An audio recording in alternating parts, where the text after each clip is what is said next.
हिंदू किसी तरह सांस ले रहे थे, उनकी दुकानों को तोड़ा फोड़ा गया, शोरूम में आग लगा दी गई और जो भी था उनका सामान उसे पूरी तरीके से नष्ट कर तहस नहस कर दिया।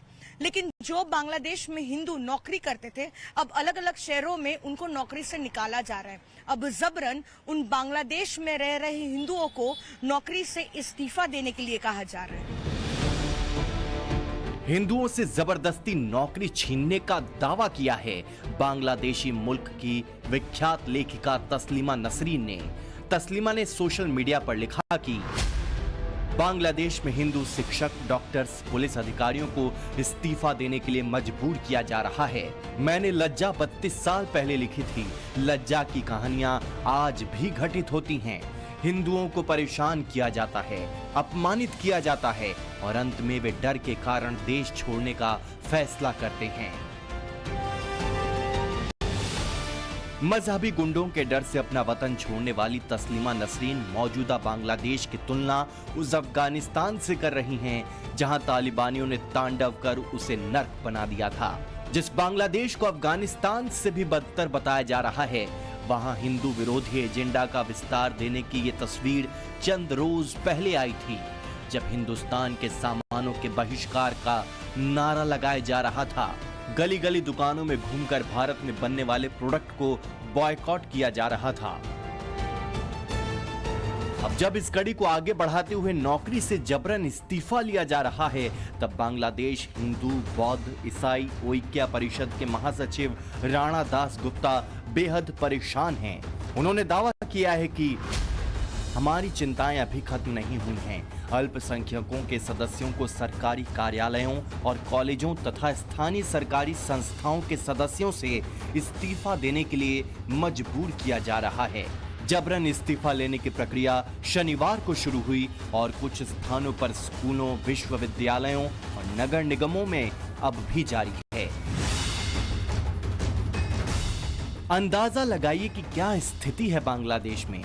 और ये स्थिति तब है जब हिंदुस्तान के प्रधान ने लाल किले के प्राचीर से बांग्लादेश में हिंदुओं पर अत्याचार को लेकर आवाज उठाई थी। बांग्लादेश में जो कुछ भी हुआ है उसको लेकर पड़ोसी देश के नाते चिंता होना, मैं इसको समझ सकता हूं। मैं आशा करता हूं कि वहां पर हालात जल्द ही सामान्य होंगे।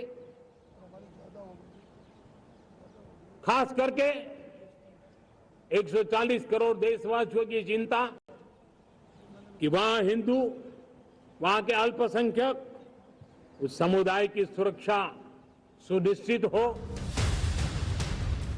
इन शब्दों का असर हुआ। कुछ ही घंटों में बांग्लादेश के नए नवेले कार्यकारी प्रधानमंत्री मोहम्मद यूनुस का फोन आया। ये वही 84 बरस के मोहम्मद यूनुस हैं जो शपथ लेने के तुरंत बाद एक्शन में आए। ढाकेश्वरी मंदिर गए, हिंदुओं से मिले, हिंदुओं की सुरक्षा की प्रतिबद्धता दोहराई। बांग्लादेशी हिंदुओं के परवाह करने वालों को एक उम्मीद सी जगी। हिंसा की तीव्रता में थोड़ी कमी भी आई, मगर अब हिंदुओं की नौकरी छीनी जा रही है। एक तरफ बांग्लादेशी हिंदुओं के रोजगार पर चोट की जा रही है, तो दूसरी ओर बांग्लादेश को कट्टर इस्लामिक राष्ट्र बनाने के लिए बेचैन मौलाना ब्रिगेड हिंदुस्तान के खिलाफ जहर उगल रहा है। मोहम्मद यूनुस का नाम लेकर धमकी दे रहा है। अनायतुल्लाह अब्बासी नाम के नफरती मौलाना ने कैसे कत्लेआम की धमकी दी है, वो सुनिए जरा। ভারতীয় আধিপত্যবাদের বিরুদ্ধে মোদি বিরোধী ভাস্কর্য বিরোধী আন্দোলনে বাংলাদেশের ইমানদাররা, ইসলামপন্থীরা জীবন দিয়েছে। সেই ক্ষোভ বিস্ফোরণের আকারে বহিঃপ্রকাশ ঘটেছে ছাত্র আন্দোলনের মাধ্যমে। ভারতীয় আধিপত্যবাদ থেকে বাংলাদেশ মুক্ত হয়েছে। হাসিনার বিদায়ের মাধ্যমে দেশ একটি আযাব মুক্ত হয়েছে। মার্কিন আগ্রাসনের আযাব যেন বাংলাদেশে না আসে। ইউনুস সাহেবকে বলে দিচ্ছি, আলেম ওলামা পীর মাশায়েখদের সিদ্ধান্তের বাইরে যুক্তরাষ্ট্রের কোনো এজেন্ডা বাংলাদেশে বাস্তবায়ন করতে দেওয়া হবে না। সেজন্য প্রয়োজনে আরেকবার বাংলাদেশের মুসলমান রক্ত দিতে বাধ্য হবে। जहर उगलने वाला ये मौलाना उन जिहादियों की भावनाओं को अपनी शाब्दिक आंच पर उबाल रहा है जिन्होंने मुजीबुर रहमान की मूर्तियों के साथ उनके विचारों को खंड खंड कर दिया। जो बांग्लादेश को कट्टर इस्लामिक मुल्क बनाने के लिए बेचैन हैं, उन्हें कुछ यूं उकसा रहा है ये कठमुल्ला। মনে রেখো মুসলমান, আমি আজ এই নিরাশ নৈরাজ্যের মেঘে আচ্ছন্ন বাংলার মানুষকে সুসংবাদ দিচ্ছি। আমরাও যদি ইমানের পরীক্ষায় উত্তীর্ণ হতে পারি, ধৈর্যের সাথে যদি তাগুতকে মোকাবেলা করতে পারি, বাংলাদেশে পূর্ব দিগন্তে সূর্যোদিত হয়ে পশ্চিমে ডুবে তা যেমন সত্য, বাংলাদেশে ইসলামপন্থীদের বিজয় আসবে, হুকুমতে কোরআন কায়েম হবেই হবেই হবে, তাতে সন্দেহ নেই। जानते हैं आप, बांग्लादेश में त्रासदी के बीच लोगों को उकसाने वाला ये अनायतुल्लाह अब्बासी कौन है? जान लीजिए। ये नफरती मौलाना तहरीक खात्मे नबूवत नाम का संगठन चलाता है। भारत और हिंदुओं के खिलाफ जहर उगलने के लिए कुख्यात है। अपना नफरती टीवी चैनल चलाता है और उस पर काफिरों के कत्लेआम का ऐलान करता है। और सुनिए, इस मौलाना की बांग्लादेश की सरकार में ऊपर तक पहुंच है। कट्टरपंथियों का ये घोषित सरदार जाकिर नाइक को अपना आदर्श मानता है। और हाँ, इसके नफरती भाषण पर ब्रिटेन में बवाल हो चुका है। हिंदू और अहमदिया समुदाय के खिलाफ नरसंहारक भाषण देने वाला ये बांग्लादेशी मौलाना नास्तिक ब्लॉगर्स और धर्म त्यागियों का सिर कलम करने का आह्वान कर चुका है। पिछले दिनों इसने भारतीय सामानों के बांग्लादेश में बहिष्कार की बात कही थी। আর দাদাগিরি চলবে না, বাংলাদেশকে সমীহ করে চলতে হবে। যারা ভারতের দালালি করেছিল তাদেরকে বাংলাদেশের মানুষ লাল কার্ড দেখিয়ে দিয়েছে। ভারতের দালালি যারাই করবে বাংলাদেশের মানুষ তাদেরকে বয়কট করবে। इस बार जब शेख हसीना की खिलाफत शुरू हुई, शेख हसीना सत्ताहीन होकर हिंदुस्तान पहुंच गई, तो इसके गुर्गों ने गली गली घूमकर इसके भारतीय सामानों के बहिष्कार को विस्तार दिया। अपनी नफरती सोच को आकार देने के लिए कट्टर मौलाना अफवाह को आधार बनाता है। पिछले दिनों भी इसने यही किया था।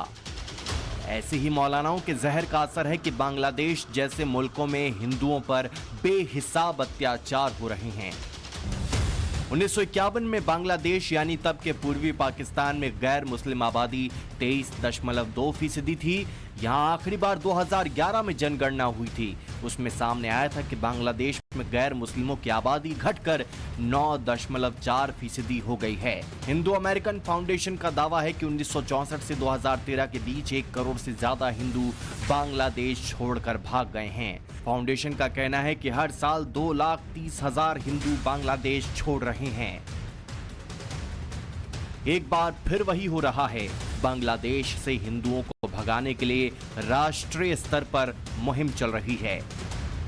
हिंदू ग्रैंड अलायंस का दावा है कि शेख हसीना के इस्तीफे के बाद ही बांग्लादेश के 48 जिलों में 278 ऐसी जगह थी जहां पर हिंदू और अल्पसंख्यकों पर हमले हुए। वहीं दूसरी ओर बांग्लादेश हिंदू बुद्धिस्ट क्रिश्चियन एकता मंच ने जो है ये दावा किया है कि 3 से लेकर 5 अगस्त के भीतर ही यानी कि 3 दिन में 205 हमले हुए थे सिर्फ हिंदुओं पर। जानलेवा हिंसा के बीच जो लोग जिंदा बच गए, उनसे रोटी छीनी जा रही है, उन्हें नौकरी से निकाला जा रहा है, जबरन इस्तीफा लिया जा रहा है। और ये सब तब हो रहा है जब अनायतुल्लाह अब्बासी जैसा मौलाना खुल्लम खुल्ला हिंदुस्तान के खिलाफ वहां बोल रहा है, खून बहाने की धमकी दे रहा है। यही वजह है कि बांग्लादेश में रह रहे हिंदुओं को लेकर तमाम हिंदुस्तानी अब भी फिक्रमंद है।